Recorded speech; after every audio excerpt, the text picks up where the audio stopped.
매주 토요일 뉴스토마토 기자들이 모여서 한 주간의 뉴스들을 정리하고 한 주를 전망해봅니다. 뉴스토마톡. 안녕하세요. 저는 전현주고요. 오늘도 박주용, 김태현, 차철우 기자와 함께하겠습니다. 안녕하세요. 안녕하십니까. 네, 대선이 한 10일 정도 남았는데요.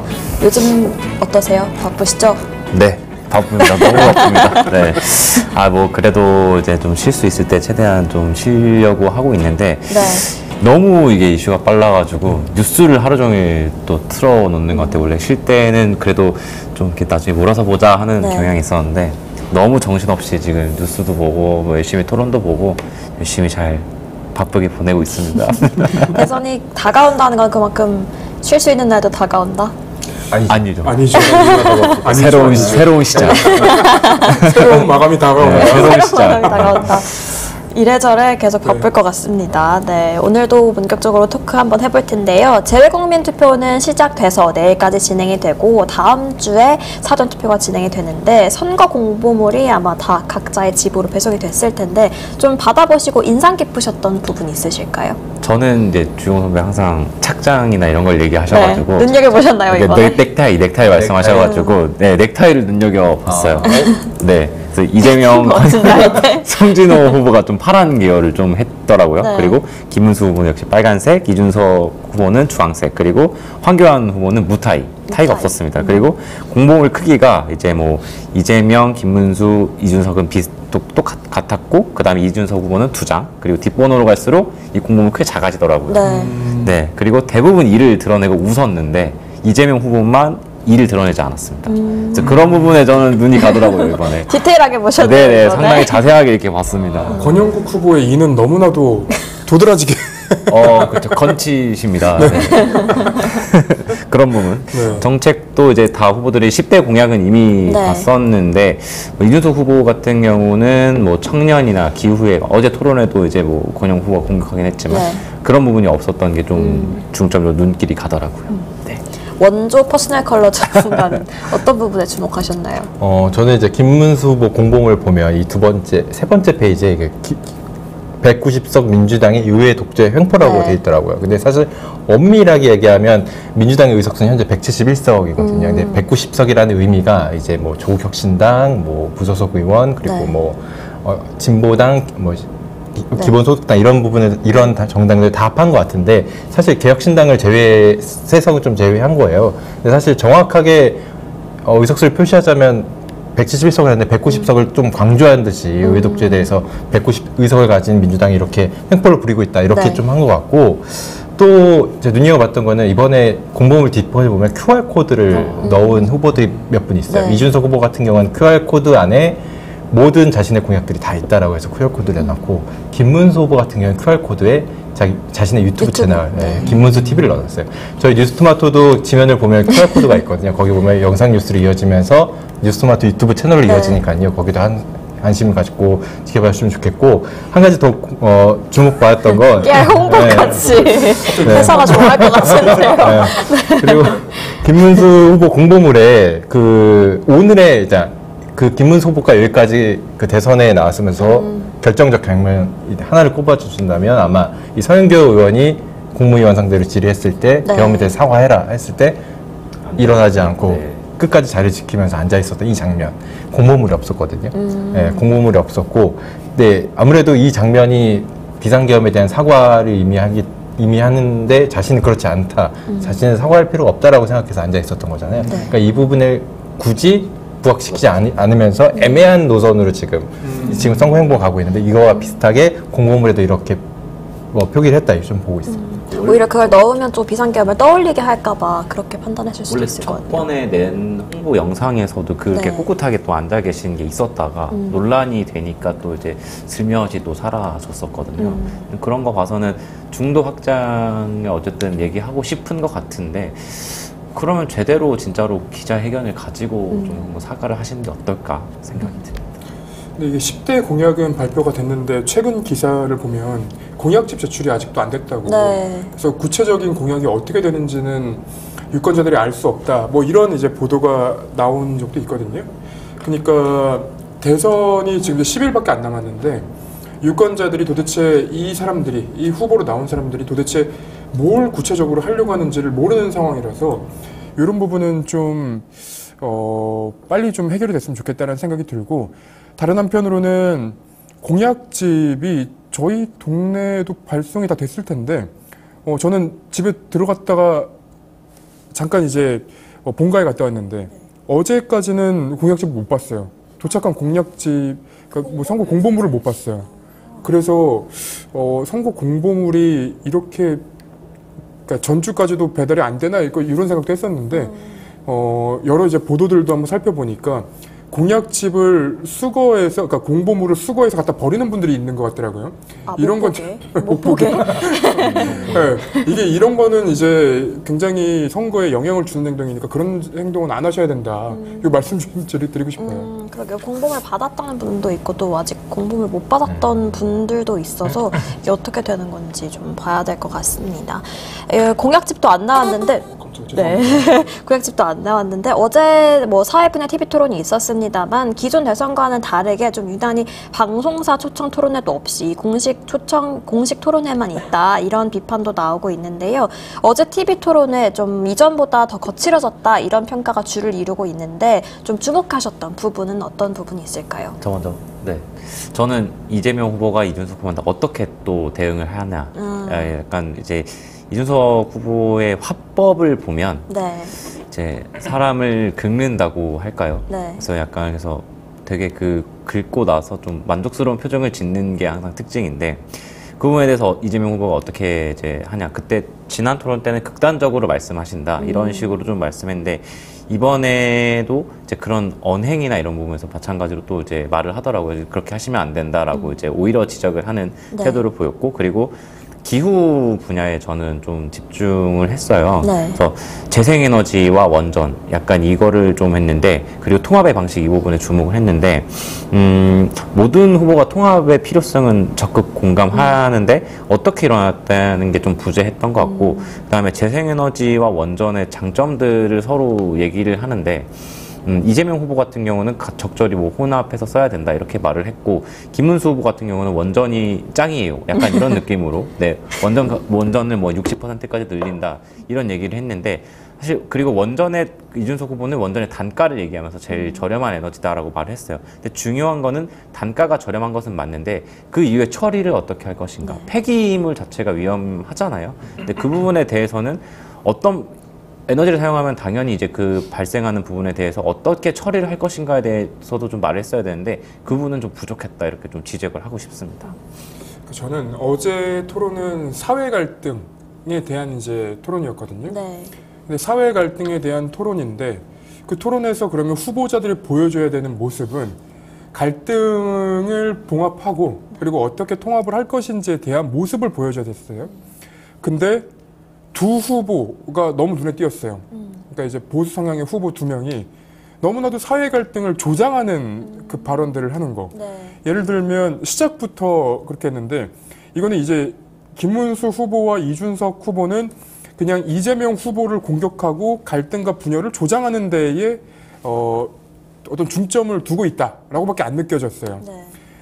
이런 내용들이 있었는데, 이 초기에 모두 발언을 할 때 먼저 1분씩 그 사회 분야에 대해서 발언하십시오라고 얘기했더니 이재명 후보는 일단 국민 여러분 인사드립니다라고 얘기하면서 노무현 대통령 서거 16주년 얘기하고 어제 16주년을 얘기를 하면서 이제 헌정 질서를 회복하고 뭐 이런 사회 갈등을 이제 좀 봉합해 나가야 된다라는 취지로 얘기를 했고, 네. 김문수 후보는 바로 이 이재명 후보와 관련된 뭐 공직선거법 얘기를 하고, 네. 그리고 이준석 후보는 노무현 대통령 얘기를 하면서 사이비 호텔 경제학이라고 이제 이재명 후보를 공격을 하는 그 모습을 보여줬어요. 이게 사실은 김문수 후보랑 이준석 후보가 보여준 그 잠깐 1분 사이의 그 발언들이 지금 윤석열 정부 3년을 관통하는 갈등과 분열을 조장하는 그런 소통 방식이었어요. 저는 그래서 이걸 보면서 야, 이게 사회 갈등에 대해서 토론을 하는데 사회 갈등을 보여주고 있구나라고 생각을 했습니다. 그 저도 전적으로 공감하는데 네.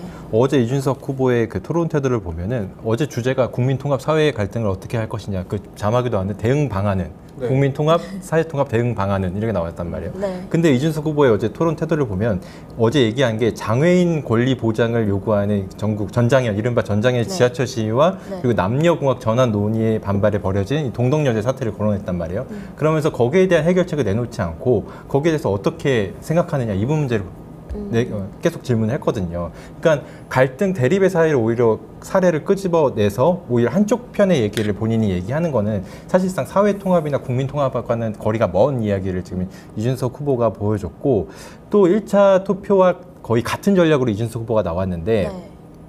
이준석 후보의 생각이 무엇인지 아니면 대통령으로서 이 주제에 대한 대응 방안이 무엇인지를 설명해 줘야 되는데 결과적으로 문제를 제기하는 건 이 후보에 대해서 이거 잘못되지 않았냐, 이거 어떻게 생각하냐 이 부분을 계속 평론가적 관점에서 계속 질문을 했단 말이에요. 그러니까 대표적인 게 그 어제 모두 발언, 그러니까 기후 위기 대응 방안에 대해서 네. 모두 발언은 어떻게 했냐면 이 비과학적인 환경주의가 아니라 과학과 상식 그리고 국제적 기준에 입각한 합리적 기후 정책을 마련하겠다고 했어요. 그러니까 이건 누구나 얘기할 수 있는 원론적인 얘기예요. 좋은 말만 끄름 잡는 얘기네요. 좋은 말만 네. 다 한 거예요. 구체적으로 어떻게 하겠다는 얘기가 없었어요. 어제 이재명, 김문수 후보도 어떻게 하겠다라고 얘기를 했는데 이준석 후보 같은 경우에는 이런 거에 대한 구체적인 생각이나 대안이 없이 원론적인 입장을 밝히면서 그대로 또 이 부분에 대해서는 이재명 후보에 대해서 뭐 재생에너지 뭐 이렇게 계속 했거든요. 그러니까 이게 전반적으로 그 이준석 후보 같은 경우는 자신이 대통령이 되면 무엇을 어떻게 할지 얘기한 게 아니라 네. 너 이거 잘못했으니까 이거 어떻게 생각하냐 이 부분만 계속 끄집어내는 방식이 약간의 대통령 후보와는 자질이 먼 그런 토론 대응 방식을 보였다 저는 이렇게 보고 있어요. 그리고 하나만 더 얘기하면 이준석 후보가 동덕여대 그리고 장애인 그 관련한 얘기를 하면서 네. 사실은 뭐 별다른 이제 자기가 했던 잘못들을 인정하진 않았거든요.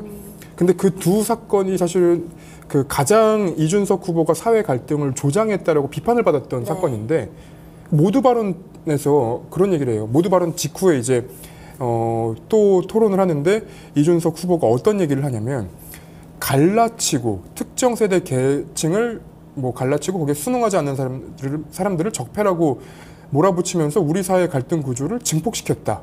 그리고 더 나아가 이에 이의 제기하는 젊은 세대에게 뭐 혐오 조장 덮어씌우기까지 한다를 이재명 후보를 향해서 얘기했는데 이거는 도대체 누구를 들으라고 하는 얘기인지 그리고 이 얘기를 이준석 후보의 입으로 하면 누가 그걸 인정할 수 있을 것인지 저는 그거 너무 놀라운 발언이었어요.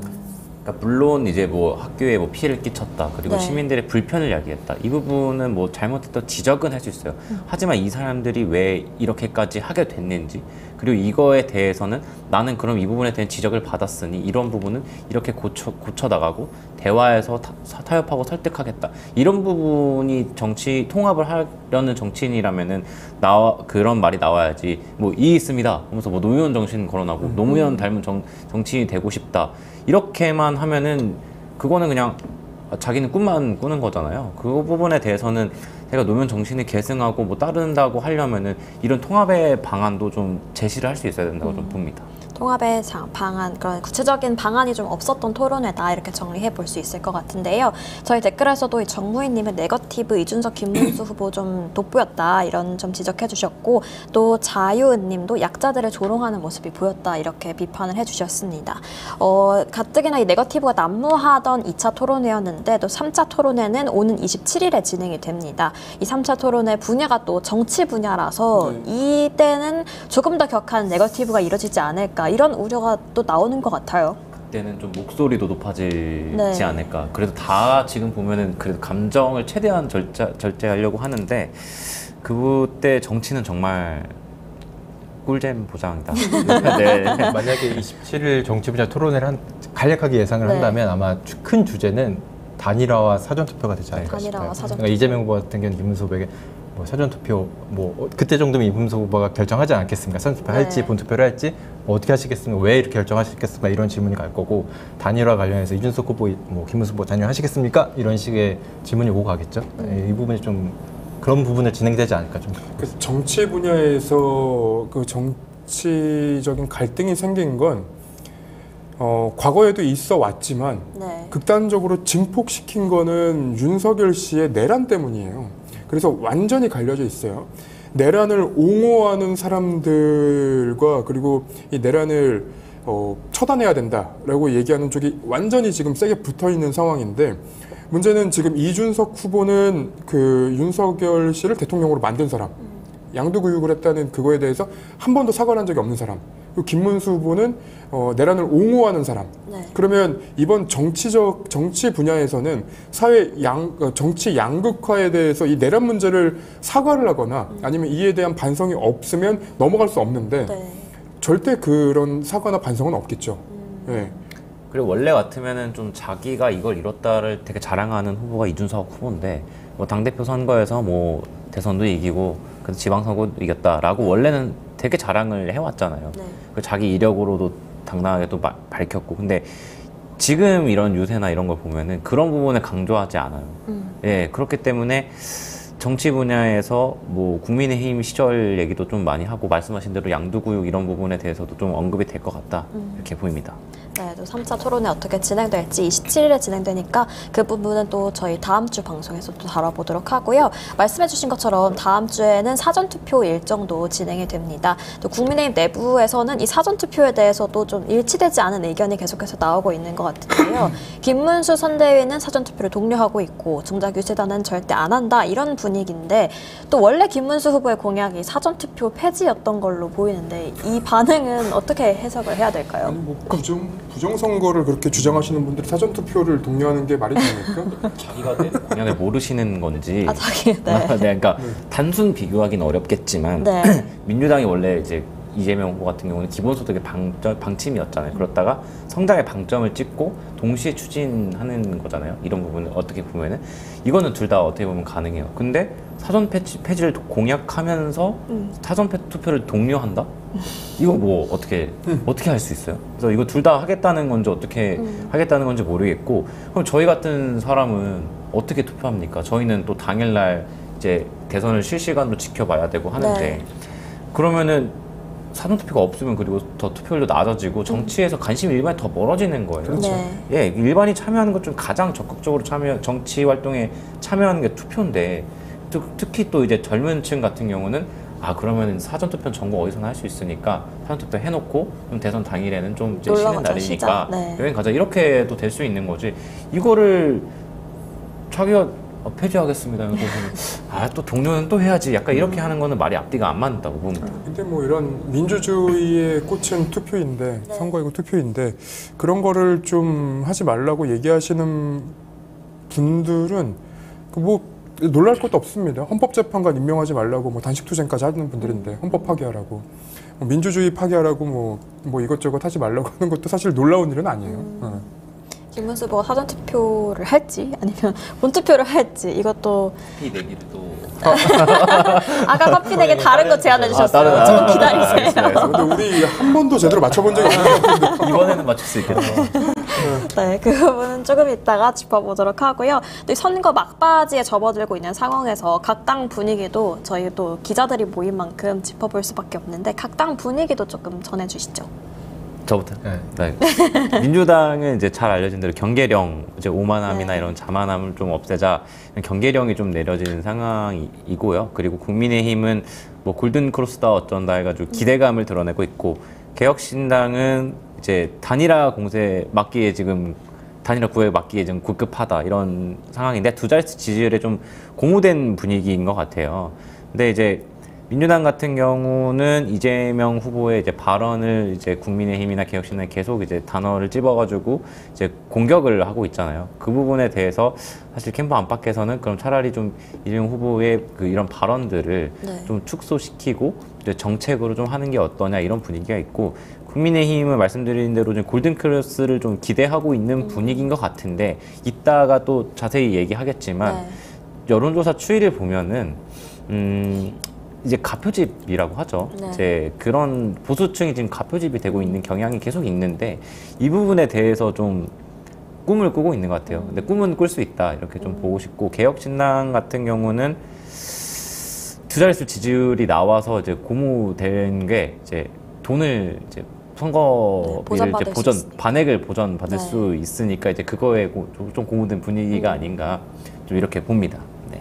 저는 간단히 얘기하면 그 민주당은 당장 내일이라도 대선이었으면 좋겠다고 국민의힘은 조금만 더 길었으면 하는, 좀만 더 시간이 있었으면 하는 그런 분위기인 것 같아요. 그러니까 민주당은 물론 지금 이재명 후보가 앞서 있고 하지만 지금 이 같은 상황에서 계속 보수층이 결집하면서 격차가 일부 여론조사에서 계속 좁혀지는 지금 양상을 보이고 있기 때문에 이 부분에 대해서 내심 걱정 반, 뭐 기대 반 이런 느낌이 있어요. 근데 국민의힘 같은 경우에 지금 보수층 결집이 그 윤석열 탈당 이후로 확 결집되고 있는 양상이 뚜렷하기 때문에 조금만 시간이 조금만 더 있었으면 단일화, 이준석 후보와 단일화할 여지도 충분히 있고 또 그 안에 김문수 후보와 이준석 후보가 단일화하면 더 시너지가 있기 때문에 거기에 대해서 역전 가능성을 바라볼 수 있지 않을까 이런 분위기가 있거든요.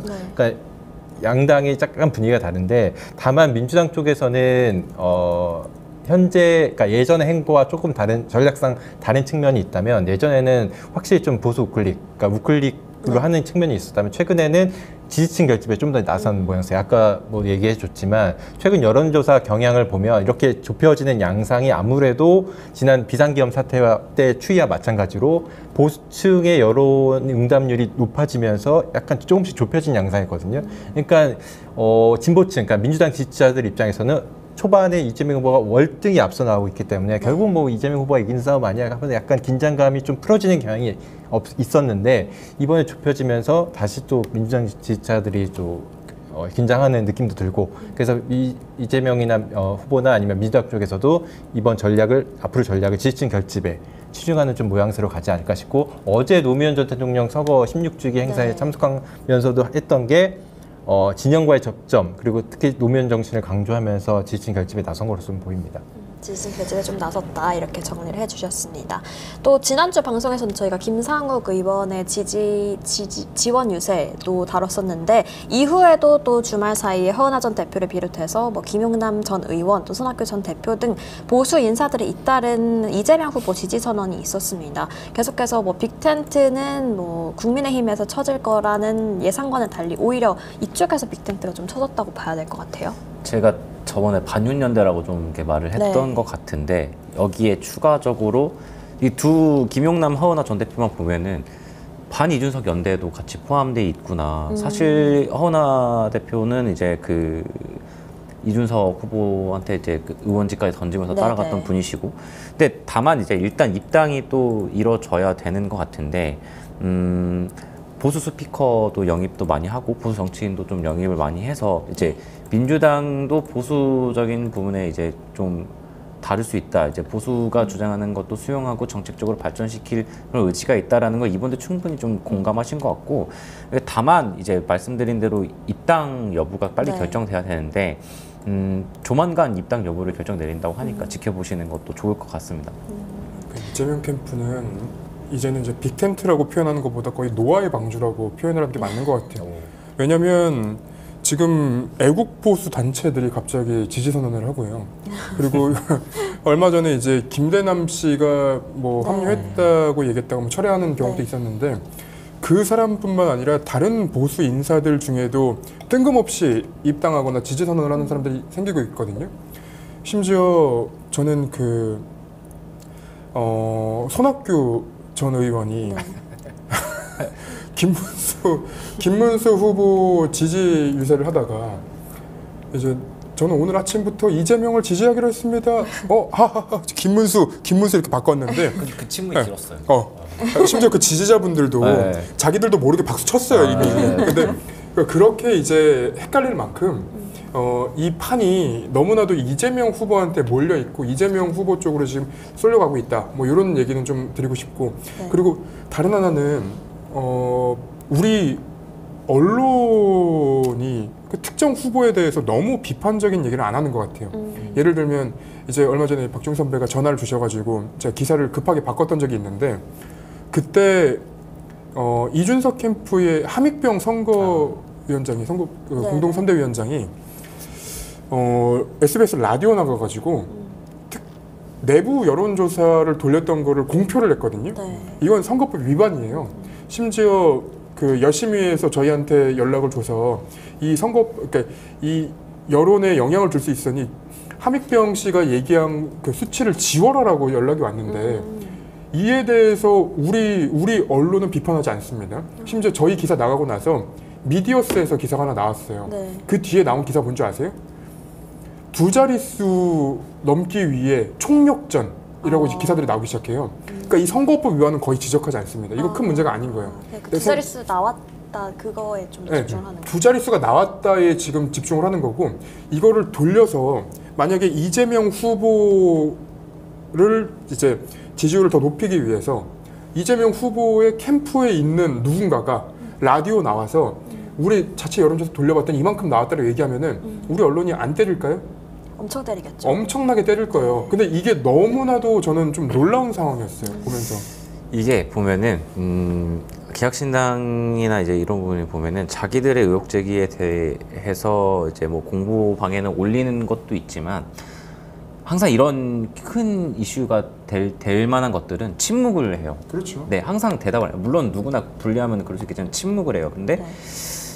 이게 이제 저도 이제 한동안은 이제 개혁신당 분들이랑 좀 가깝게 지내고 이제 뭐 그랬지만 이런 2자릿수 지지율 이런 것도 보면은 이렇게 나왔다 뭐 이거 하나 써도 약간 이런 식으로 돌려요 기자들한테. 이게 엄청 많이 돌려요.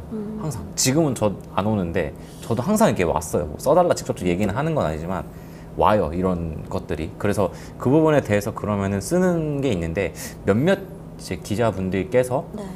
좀 특정인들께서 이제 그런 부분을 써주시는 분들이 있더라고요. 그런 부분에 대해서. 그래서 그런 게 하면은 여기도 이렇게 되면은 여기도 쓰고 저기도 쓰고 이렇게 좀 되는 거를 항상 노리는 거죠. 그러니까 이번 대선이 끝나고 나면 아마 이 문제가 한 번쯤은 다뤄질 것 같은데 이 후보를 대하는 잣대가 너무 달라요. 너무 고무줄이고, 뭐 이재명 후보에 대해서 그렇게 비판하는 거 언론이니까 송곳 검증하는 거 오케이. 근데 그 뒤에 김문수 후보한테는 그렇게 했는가? 이준석 후보한테는 그렇게 했는가? 그럼 나머지 이제 후보들한테 그렇게 했는가? 라고 이제 나중에 비교해서 시민단체나 아니면 이 기사를 읽는 국민들이 물어봤을 때 뭐라고 대답을 할지 저는 그게 너무 궁금합니다.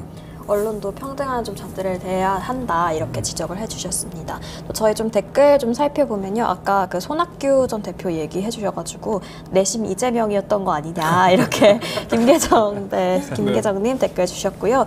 또 왕자님은 맨날 늦는다, 오늘도 늦었다 이렇게 말씀해 주셨는데 늦지 말고 저희 토요일 10시에 시작하니까 토요일 10시 찾아주셨으면 좋겠습니다. 계속해서 아닙니다.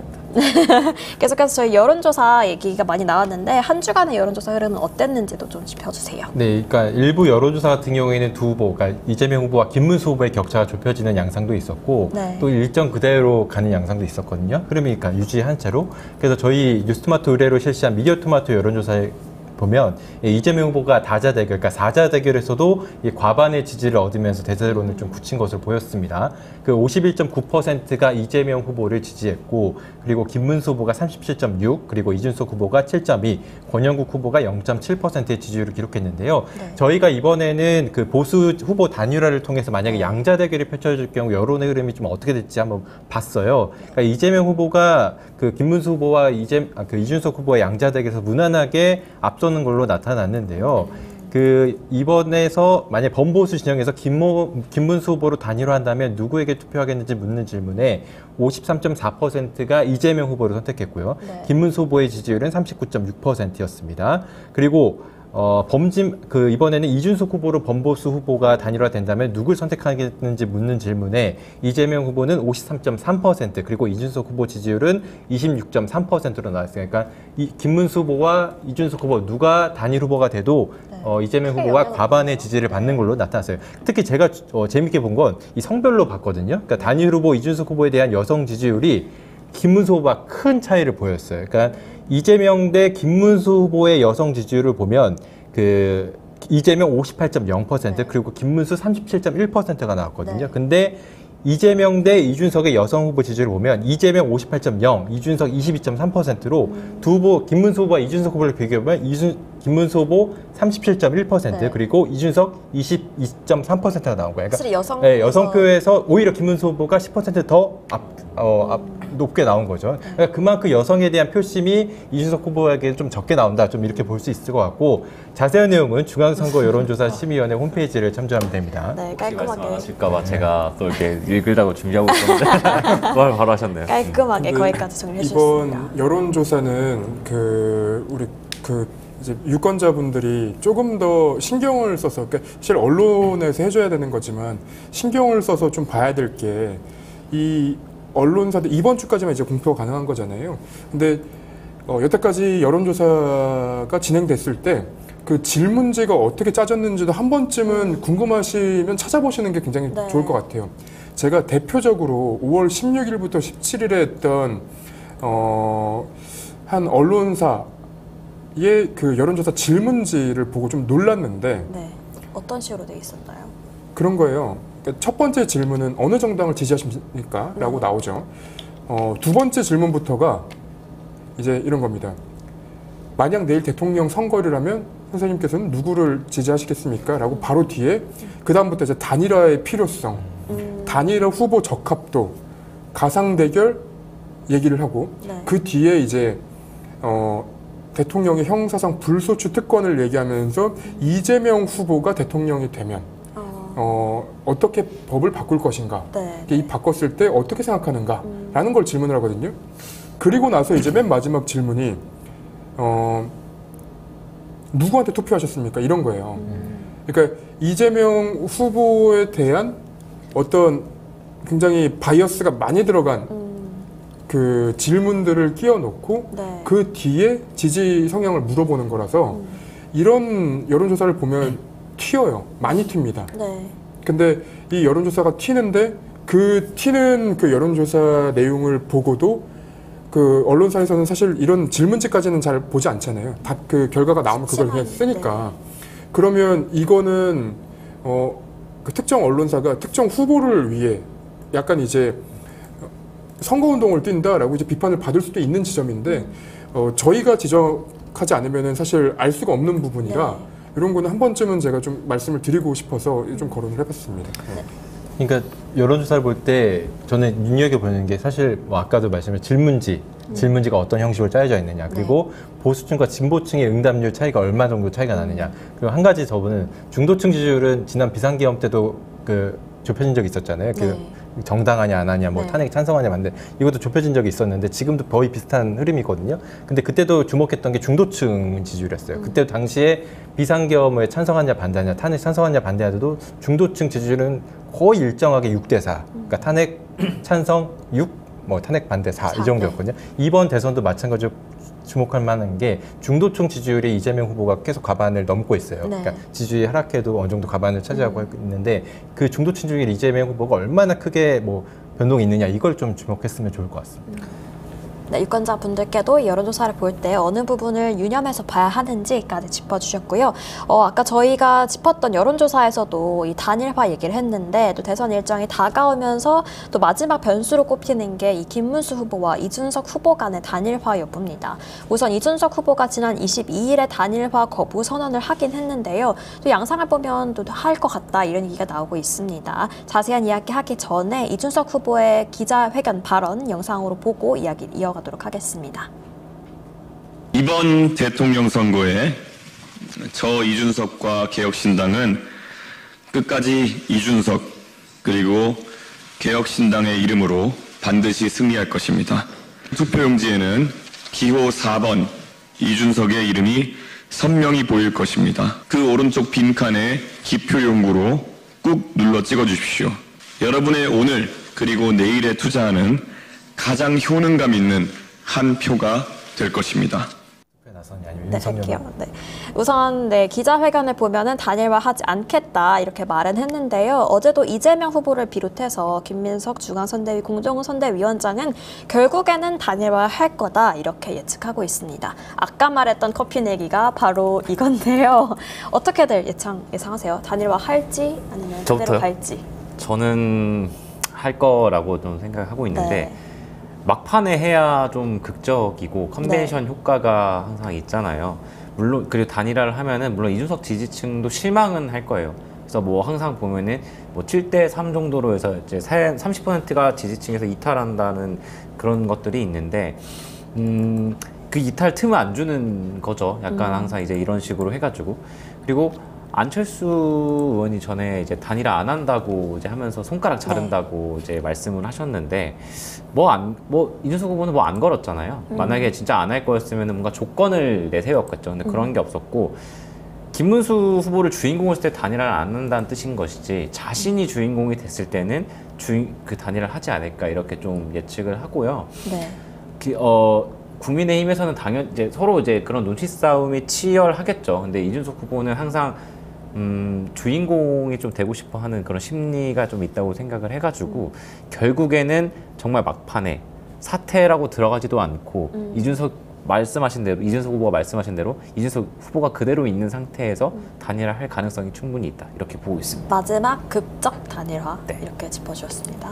저는 단일화할 가능성 없다고 봅니다. 단일화할 가능성 없다는 것 플러스 이번 대선에서 이준석 후보가 두 자릿수를 넘지도 못할 것 같아요.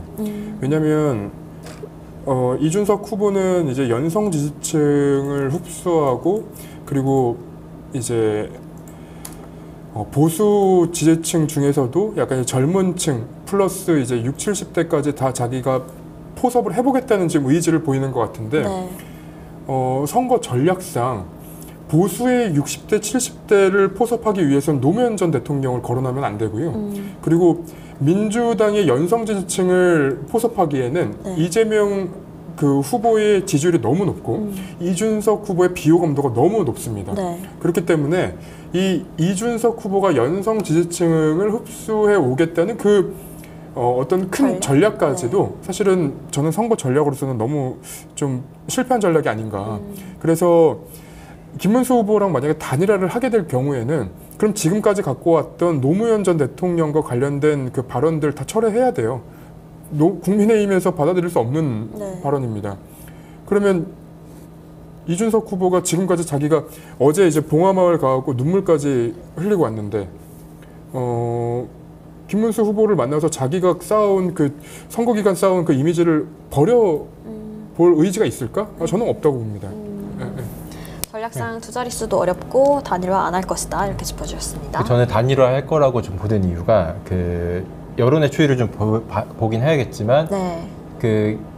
여론의 추이가 이준석 후보와 김문수 후보의 지지율 합이 이재명 후보를 뛰어넘었을 때 이 추세가 계속 이어지고 네. 좀 더 그 격차가 더 벌어진다면 이준석 후보가 결국 결단할 수밖에 좀 없다고 저는 개인적으로 생각하거든요.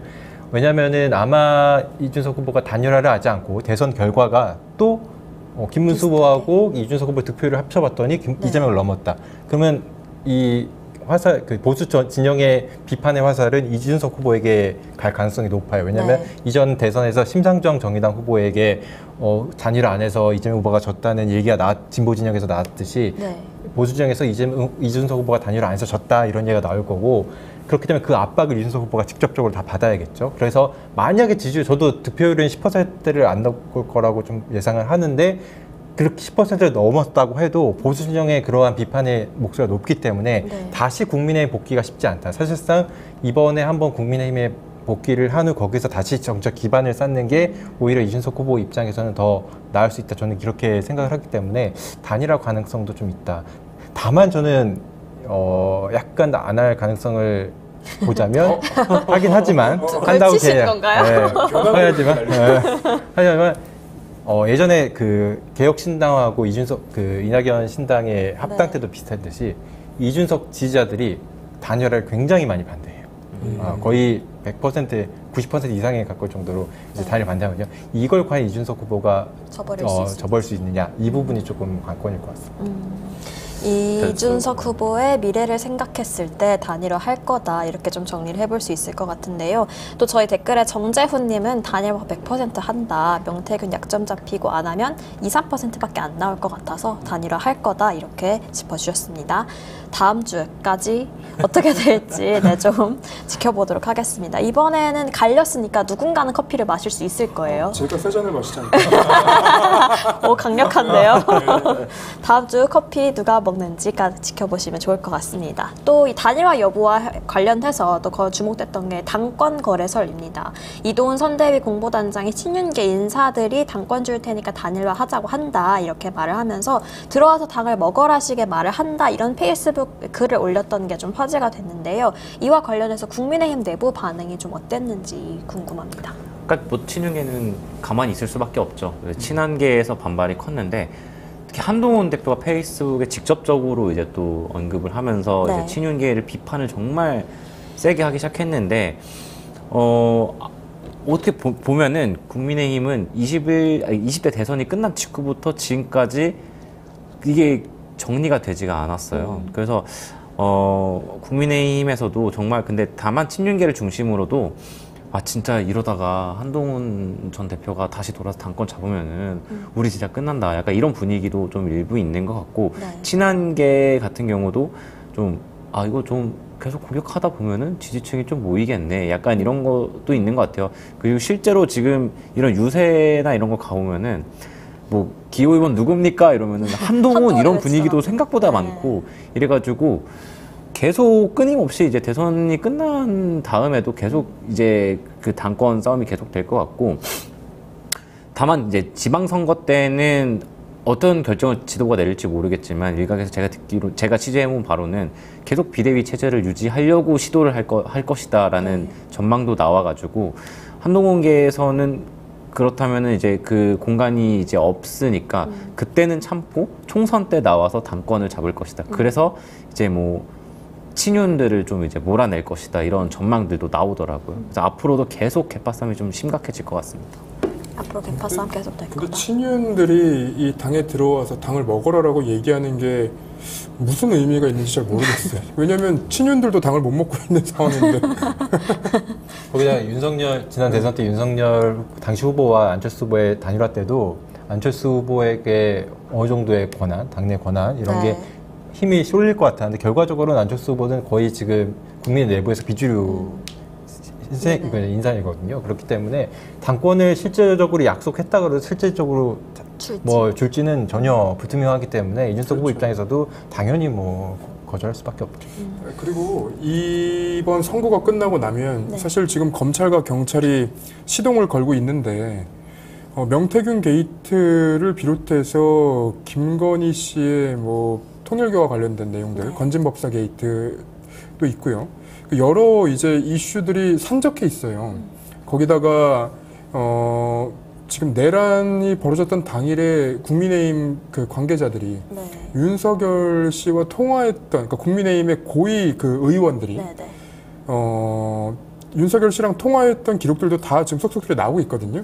이렇게 될 경우에는 향후에 좀 문제가 커질 가능성이 있는데 이걸 이준석 후보가 모른 척 그냥 들어간다? 이거는 저는 잘 납득이 되지 않더라고요. 네, 그렇게 짚어주셨습니다. 또 이렇게 말씀하신 것처럼 국민의힘에서는 계속해서 비전과 공약보다는 개파 싸움, 또 갈등의 키워드만 들리는 것 같은데 아까 뭐 좀 자세히 얘기해 주신다고 하셨듯이 김문수 후보가 이 대선 지지율이 상승하자 국민의힘에서는 사전투표 이전에 골든크로스가 나타날 거다 이런 기대감을 계속 갖고 있는 것 같아요. 좀 어떻게 보세요? 이제 꿈은 누구나 꿀 수 있다. 네, 이렇게 우리가 로또 살 때 꿈이 좋아서 샀어요. 이렇게 하는데, 보면은, 그럼 더 오히려 번호가 안 맞더라고요. 네. 하나 맞거나, 뭐 안 맞거나 이런 건데, 그냥 지지층 결집해주세요. 이렇게 호소하는 거예요. 그리고 말씀하신 대로 보수 가표집 현상이 계속 일어나고 있는 상황에서 중도층의 선택이 어떻게 될지가 제일 관건인데, 지난주에 말씀드렸고 그 다음에 또 선배가 말씀하신 대로 중도층이 응답을 하고 있어요. 그럼 중도층도 이제 누군가를 선택해야 될 때가 와서 이제 하는 건데 여전히 정권 교체 여론이 훨씬 높은 이제 응답이 많이 나오잖아요. 그 20대 대선 때 이준석 당시 당대표가 뭐라고 말했냐면은 7% 차이도 이긴다고 했어요. 근데 실제 결과를 까보니까 0.73% 차이밖에 안 났단 말이에요. 이런 거 봐서는 지금 단순히 여론조사 이 결과에 대해서 뭐 골든크로스를 자신한다 하는 거는 근자감이다 이렇게 평가하고 싶습니다. 네, 근자감이다 이렇게 한 줄로 요약을 해주셨습니다. 아무래도 조기 대선이 치러지는 건 윤석열 씨의 파면 때문인데 그런데도 불구하고 윤석열 씨 재판 출석 외에 첫 공개 행보를 가졌습니다. 다름 아닌 또 부정선거를 다룬 부정선거 신의 작품인가를 관람하고 나왔는데요. 그 현장에 차철욱 선배 네. 가셨었다고요. 어떻게? 네, 제가 실제로 관람을 했는데요. 출근길에 이제 급히 가면서 예약을 했어요. 네. 9,000원이었고요. 좌석이 11개 남아서 급하게 이제 맨 뒷자리로 이제 갔는데 네. 제가 이제 사실 이제 급하게 가다 보니까 그 윤석열 씨가 들어가는 거는 이제 보지 못하고 영화관에 들어가서 이제 앉아 있는 거는 네. 이제 봤어요. 그래서 좌영돈 우 한 길 이제 이렇게 이런 식으로 이제 앉아 있었단 말이죠. 그래서 네네. 이게 뭐 이런 식으로 얘기를 하고 이제 했는데 제가 극장에서 영화를 본 것 중에서 제일 아까웠습니다. 그 네. 부정선거 신의 작품인가라는 네, 작품이 맞습니다. 돈 아까운 작품이었다. 네. 전한길 씨가 그 기자들 앞에 서서 막 열변을 토하잖아요. 네. 우리는 근거를 갖고 얘기하는 겁니다. 이렇게 얘기하잖아요. 성대모사까지. 네. 근데 근거가 있었습니까? 제가 시작부터 이게 네. 얼핏 보면은 다큐라고 하는데 네. 사실 영화입니다. 다큐라는 거는 이제 진실을 보여주거나 이제 이렇게 하는 건데 영화입니다. 영화. 자기들이 다 이제 구성이나 이렇게 했고 네. 처음부터 얼핏 보면 데이터도 좀 제공을 하고 이제 하는데 그럴 것이다. 그럴 것 같다. 그렇지 않을까? 이런 게 좀 반복이 영화가 됐던 것 같아요. 결론적으로는 이제 사전투표가 문제다라고 하는데 결론은 민주당의 투표율이 높아서 사전투표나 문제다. 부정선거가 있었다.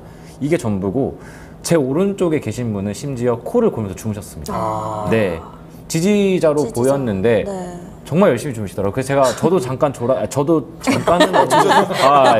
좀 이게 이게 잠깐 약간 조는 이런 사이에 근거가 나왔던 거 아닙니까? 그랬을 수 있지만 찰나에. 무슨 뭐 계산 방식이 있고 네. 무슨 뭐 데이터 뭐 이런 게 있고 그리고 뭐 여러 가지 근거를 들려고는 하는데 네. 그럴 수 있지 않을까요? 하면은 그럴 수 있습니다. 약간 이 정도에서 그 확신을 자기들도 못하는 영화였던 것 같아요. 그래서 저도 저런 게 맞고 일단 네.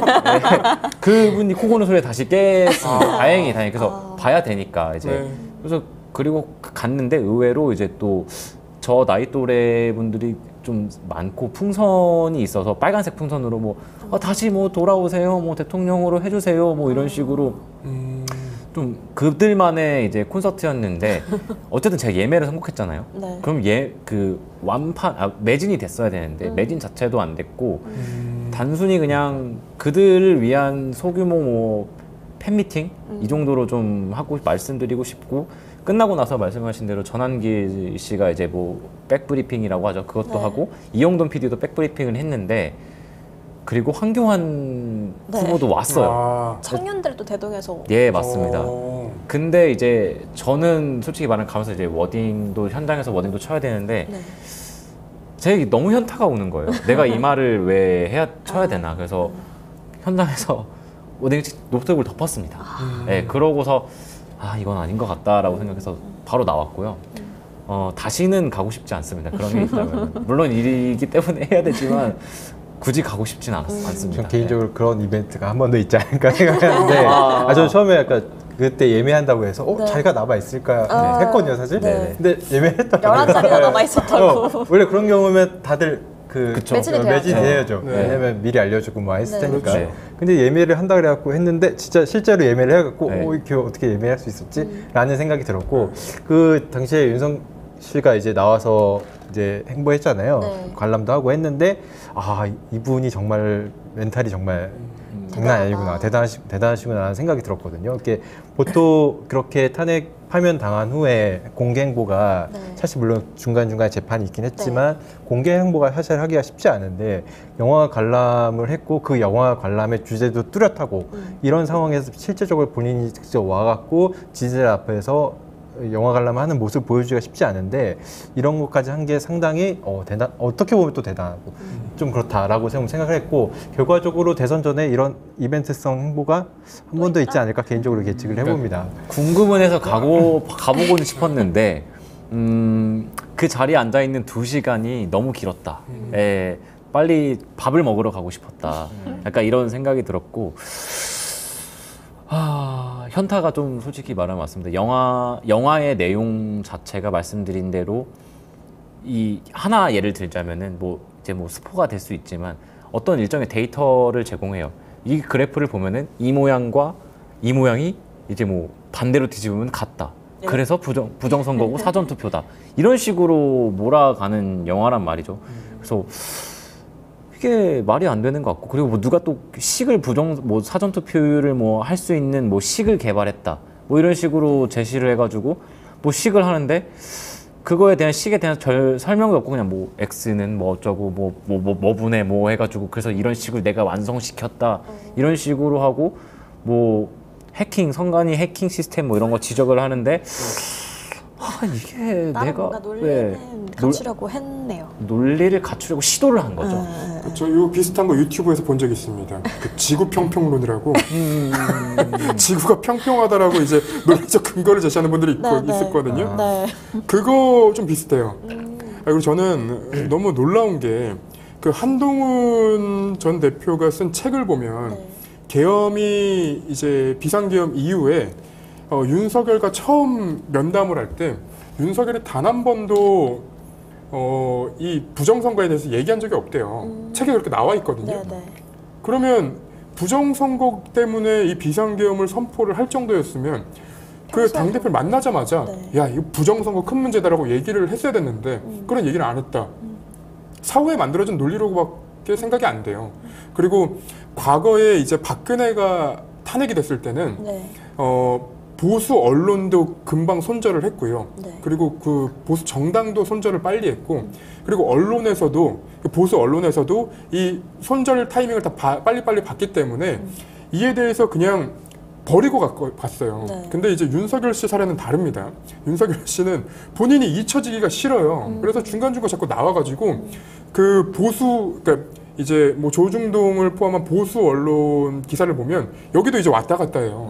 윤석열이 나타났을 때는 이렇게 썼고 사라졌을 때는 이렇게 쓰고 왔다 갔다 하는 상황이라 제가 볼 때는 이 보수 지지자분들도 굉장히 지금 갈피를 못 잡고 있는 그런 상황 같고, 그리고 마지막 전한길 씨가 본인이 이제 언론인이라고 생각을 하신 것 같아요. 어제 기자들을 향해서 한 얘기들 중에서 너무 충격받았던 게 뭐 여기 이제 영화에 전문가들이 나와요.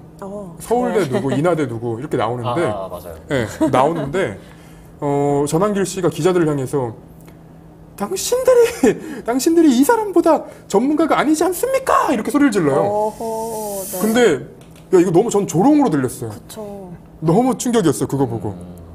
제가 그 현장에 있었잖아요. 그래서 현타 가득한 네, 표정이. 옆에 그러니까 전한길 씨가 이렇게 있고 다 이렇게 둘러싸 있고 저는 이제 영화관에서 나가다 보니까 이제 좀 늦게 갔는데 옆에 이렇게 있었어요. 그래서 그걸 보면서 진짜 이렇게까지 해서 얻는 게 뭘까? 그런 생각이 먼저 들었고, 자기가 불리한 질문에 또 대답을 안 하세요. 그래서 그냥 악쓰다가 가셨고,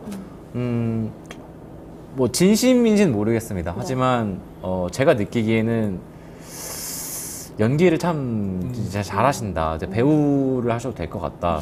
이런 생각이었어요. 한번 출연하신 적은 있습니다.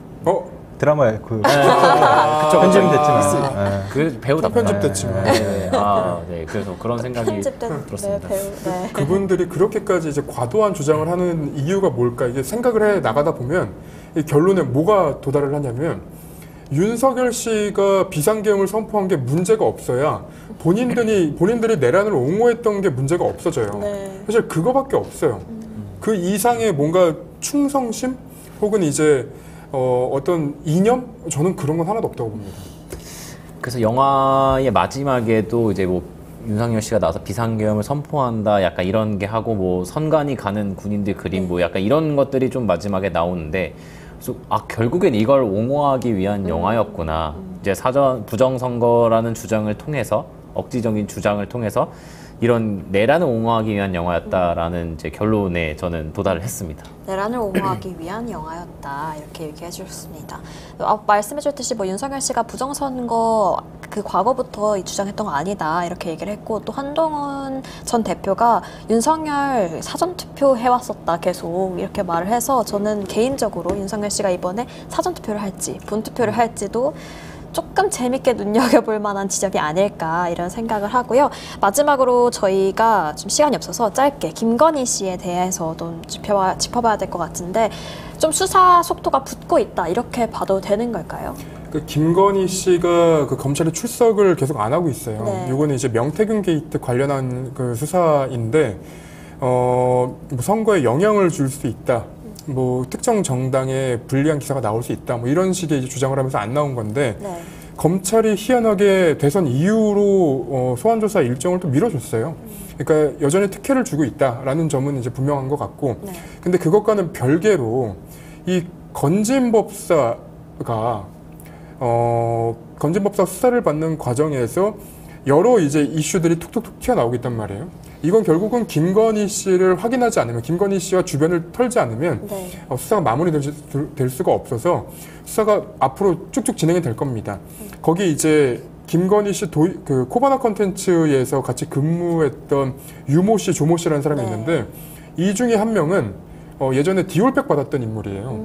그리고 한 명은 이제 뭐 샤넬백을 교환 200만 원, 100만 원 뭐 네. 얹어가지고 받고 왔다. 사실 그거 택갈이라고 우리가 표현을 하는데 네. 뭐 약간 이제 세탁을 하는 거죠. 네. 받아왔던 가방을 딴 걸로 이제 바꿔가지고 마치 이 사람이 준 거 아닌 것처럼. 결국은 이런 내용들을 검찰이 이미 인지를 하고 수사를 하고 있기 때문에 네. 그런 부분까지 이제 수사가 진행이 될 것이고 그 수사가 진행될 수밖에 없었던, 그러니까 그 여태까지는 댐 역할을 했던 친윤 검사들이 사의를 표명한 것이 아마 신호탄 아니었나 저는 그렇게 보고 있습니다. 친윤 검사들의 사이가 신호탄이었고 앞으로 계속해서 수사가 수월하게 진행될 거다. 근데 진짜 웃긴 건 네. 언론의 태도를 저는 이제 항상 보면서 네. 기사를 쓰는데 지난 대선 때 윤석열, 이재명 두 사람을 두고 비호감 대선이라고 이제 네, 그 키워드가 나왔었잖아요. 네. 지금은 누구보다 비호감도가 높은 대선 후보가 있는데 비호감 대선이라는 표현 자체가 사라졌고요. 그리고 이번 김건희 씨를 수사하는 검찰이 이제 속도를 내고 있는 그런 상황에서 윤석열 라인으로, 친윤 라인으로 보이는 검사들이 계속 줄사직을 하고 있거든요. 네. 사의 표명을 하고 있는데 그 검사들을 대상으로 친윤이라는 말이 거의 안 붙습니다. 아, 그냥 그거 찾아보시면, 사의 표명 네, 이렇게 나오죠. 찾아보시면 그 너무 놀라운 거예요.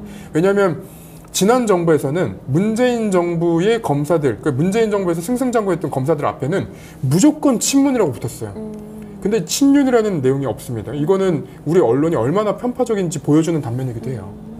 그 부분까지도 짚어주셨습니다. 저희 마지막 공식 질문인 다음 주 한 주 절망 짧게 듣고 마무리할 텐데 절망 제 속마음이 좀 튀어나온 것 같긴 한데 한 주 전망 짧게 듣고 마무리하도록 하겠습니다. 오늘은 주용 선배부터 할까요? 네, 다음 주는 29일, 30일에 사전투표가 예정돼 있기 때문에 네. 평일에 사전투표가 이루어지는 만큼 많은 한 표 행사해 주시면 좋겠고요. 그리고 다음 주는 아무래도 가장 큰 이슈는 보수 진영의 막판 단일화겠죠. 단일화하는지 여부가 가장 중요할 텐데 이 부분이 어떻게 진행될지, 그리고 여론 추이에 따라서 단일화 가능성이 좀 높아질 거라고 보기 때문에 네. 여론 추이도 한번 지켜봤으면 좋겠습니다. 네, 단일화 여부 이렇게 정리할게요. 저도 비슷하게 단일화를 왜냐면은 그게 정말 지금 마지막 대선 변수처럼 이제 여겨지는 거기 때문에 과연 이제 과연 이제 실무진의 협상 테이블까지 오를 것이냐가 일단은 가장 관건인 것 같아요.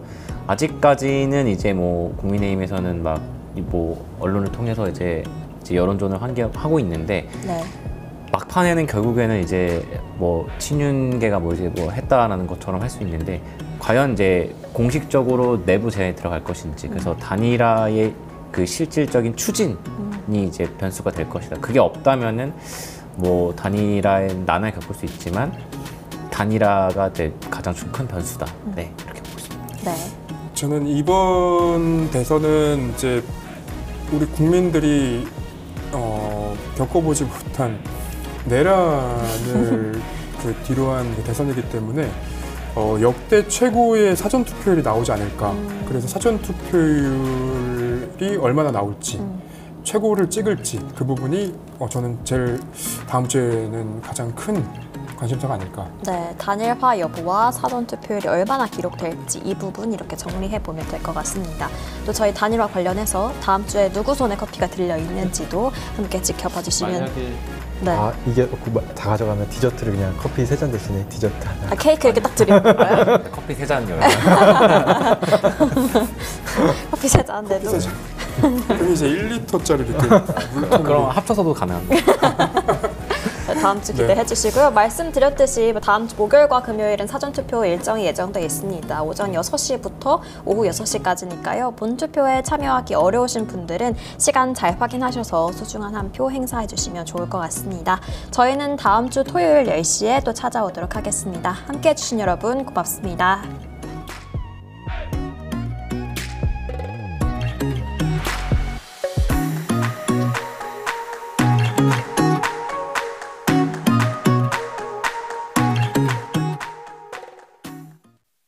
뉴스토마토 K평화연구원이 12.3 내란을 막아낸 시민영웅 1000명 찾기 프로젝트를 진행합니다. 비상계엄 선포 이후 국회, 광화문, 남태령, 한남동 공관, 헌법재판소 등지에서 내란을 막고 탄핵 소추를 이뤄낸 시민영웅 1000명을 찾아내 대한민국 민주주의의 역사로 기록하고 시상의 본보기로 삼음으로써 민주주의를 더 널리 확산하기 위한 프로젝트입니다. 이 과정에 직접 참여했거나 참여자를 추천해 주실 분들은 우측 제보하기 QR코드나 아래 메일로 추천 및 제보해 주세요. 민주시민 여러분의 많은 참여 바랍니다. 뉴스토마토 K평화연구원과 함께 해주실 분들의 추천, 제보 및 후원을 기다립니다. 유튜브 구독하고 실시간 채팅과 댓글을 남기시면 매일매일 7000TTCO를 드립니다. 참여 방법은 통통물 어플을 다운로드하고 회원가입과 로그인을 해주세요. 마이페이지에서 나의 회원 고유 번호를 복사해주세요. 유튜브 구독 후 실시간 채팅이나 댓글창에 고유 번호를 한 번만 입력하면 준비 끝! 지금 유튜브 채팅과 댓글 쓰기 참여하고 7000TTCO 받아가세요.